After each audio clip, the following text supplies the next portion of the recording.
জুলাই মাস আফ্রিজিং Memorial museum, এটা দ্বিতীয় পর্ব দেখাচ্ছি আমি আপনাদের। তো বলেছিলাম এর আগের ভিডিওতে যে আমরা যখন প্রথম ফ্লোরে ঢুকি, এটা 2 তলা ছিল ভবনটা। তো প্রথম ফ্লোরে ঢুকতেই আপনারা এরকম একটা গোলক দেখতে পাবেন। গোলকের মধ্যে বিভিন্ন ধরনের ছবি দিয়েছে, বিভিন্ন ধরনের বক্তব্য দিচ্ছে শেখ হাসিনা। তারপরে জুলাই মাসে স্টুডেন্টরা যা করেছিল তা দেখা। উপরে দেখেন কি পরিমাণ ঝাড়বাতি, দামি দামি ঝাড়বাতি। আর জুলাই মাসে যারা সবাই এই যে শেখ হাসিনার বাড়িতে ঢুকেছিল, হামলা করেছিল, মানে ওই দেখেন এই যে নিচের গ্লাসটা ভেঙে কি পরিমাণ যে করছে, টুকরো টুকরো করে ফেলছে। এটা আবার রিপেয়ার করছে তারা, করে এটা জাদুঘর বানিয়েছে দেখানোর জন্য। আর সব কিছুই রয়েছে, তারা লাঠি কোটা যে যা পেয়েছে তা দিয়ে এই জিনিসগুলো ভাঙচুর করেছে। আর সেগুলো ওই বালিশ ছিঁড়ে তুলো বের করেছে, এগুলো সব নিচে পড়ে আছে। গ্লাসের উপর থেকে দেখা যায় সম্পূর্ণটাই, কাগজপত্র ছেড়ে গেছে, কি পরিমাণ ইয়ে করেছে।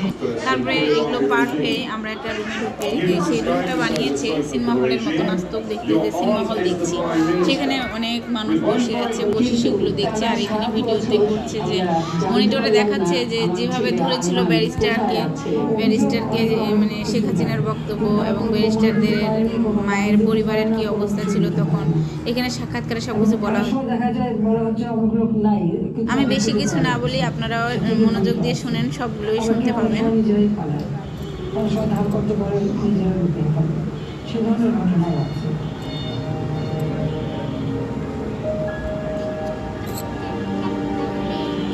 2008 থেকে 2024 পর্যন্ত আয়নাঘরে কি কি করা হয়েছিল তাদের সাথে। তো এখানে সাক্ষাৎকারে তারা সব কিছু বলছিল।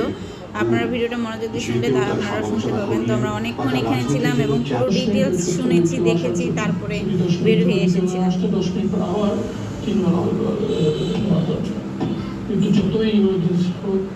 একবার আওয়াজ দেওয়ার পর 10 মিনিট হয়ে যায়, আবার আওয়াজ যাবে না। যদি আমি কখনো আবার আওয়াজ দিতাম, আমার সাথে ব্যবহার করা হতো। তো অনেকবার এরকম হয়েছে যে খুব জরুরি ভিত্তিতে টয়লেটে যাওয়া দরকার, আমি আওয়াজ দিচ্ছি, ওয়েট করে আছি, আবার আওয়াজ দিচ্ছি, ওয়েট করে আছি, কিন্তু আসতেছে না। এক সময় ওয়েট করতে করতে আমার কাপড় নষ্ট হয়ে গেছে।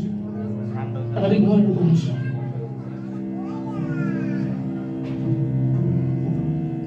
আমি যখন টয়লেটে যেতে যেতাম, তখন তোরা আমার বাম হাতের হাত কড়াটা খুলে দিত এবং ডান হাত থেকে আমার হাত কড়াটা ঝুলতো।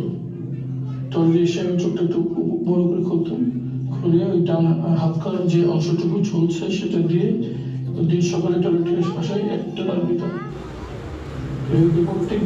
ইনি যে তার শিকল দিয়ে সবকিছু দাগ দিয়ে রাখতো প্রতিদিন ওয়াশমেশিনে, সেটাই বলছিল। আপনার পাশে থাকলে আমার নেক্সট ভিডিওতে সব দেখতে পাবেন। পাশে